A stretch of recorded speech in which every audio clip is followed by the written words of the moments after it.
और बांसवाड़ा से बड़ी खबर का रुख कर रहे हैं, जहां मानगढ़ धाम अब राजनीतिक अखाड़ा बन चुका है। मानगढ़ धाम पर हजारों बीएपी कार्यकर्ता एकजुट हो गए हैं। 4 राज्यों से हजारों कार्यकर्ता और पदाधिकारी मानगढ़ में पहुंच रहे हैं। आज मानगढ़ में भील प्रदेश संदेश रैली का आयोजन किया जा रहा है और भील राज्य की मांग को लेकर के रोड रैली कर रहे हैं, जिसमें अलग अलग राज्यों के जो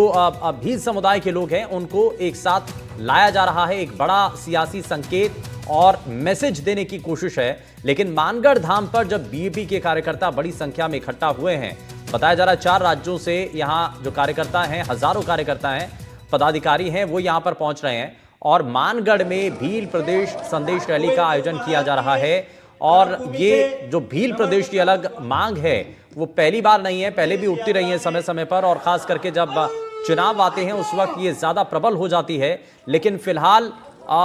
भील प्रदेश का जो नक्शा जारी हुआ हाल ही में, जो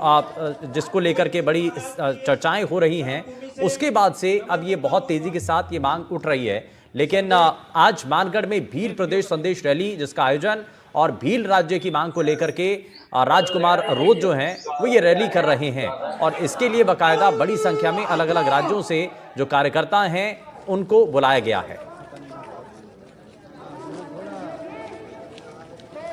तो लगातार जैसे कि हम आपको तस्वीरें दिखा रहे हैं, 4 राज्यों से हजारों कार्यकर्ता जो कि मानगढ़ पहुंच रहे हैं और मानगढ़ में भील प्रदेश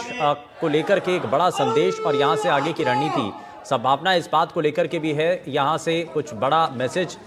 इन सभी कार्यकर्ताओं को दिया जाए और अलग अलग राज्यों में अपनी भूमिका और एकजुट वोट बैंक को लेकर के भी कुछ खास तौर पर कहा जाए। तो ये बहुत सारी चीजें हैं जिस पर नजर भी है और इसका इम्पैक्ट क्या होगा, खास करके सियासी मायनों में राजनीति पर इसका क्या असर पड़ता है, क्योंकि पहले तक जो आदिवासी और जो भील वोट है वो अक्सर कांग्रेस पार्टी को जाया करता था, लेकिन उसके बाद धीरे धीरे कैप्चर बीजेपी ने किया। लेकिन अब वापस से अगर राजकुमार रोध भीलवाड़ा इलाके में अगर इस तरीके से वो एक अपने कार्यकर्ताओं को, भील समाज के लोगों को अगर यूनाइट करते हैं और मोबिलाइज करने की कोशिश करते हैं और बाकी प्रदेशों पर भी अगर उनकी नज़र रहती है, तो वहां पर अपने जो कार्यकर्ता हैं या अपनी पार्टी है उसके वर्चस्व को बढ़ाते हुए वहां पर एक इम्पैक्ट दिखाने की जरूर कोशिश होगी कि हम बाकी प्रदेशों के अंदर भी बहुत ज़्यादा प्रभावी नजर आ रहे हैं। तो इसके बहुत सारे सियासी मायने हैं, इन सभी को समझने की ज़रूरत है। लेकिन बड़ी संख्या में आदिवासी जो है वो जुटेंगे और सुरक्षा के पुख्ता इंतजाम यहाँ लगातार किए गए हैं और बड़ी संख्या में, क्योंकि कोई भी अप्रिय स्थिति ना बने और सभी चीज़ें जो है वो सुचारू रूप से चल सकें, इसके लिए बाकायदा यहाँ पर सुरक्षा के पुख्ता प्रबंध किए गए हैं।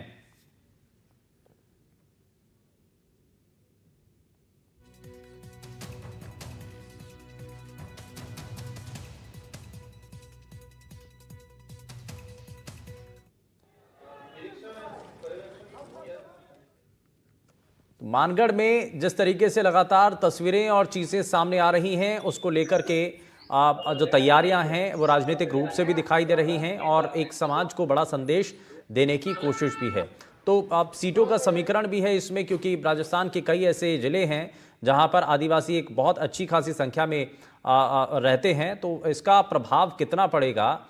ये इस पर सभी की नजरें हैं। लेकिन खबर कोटा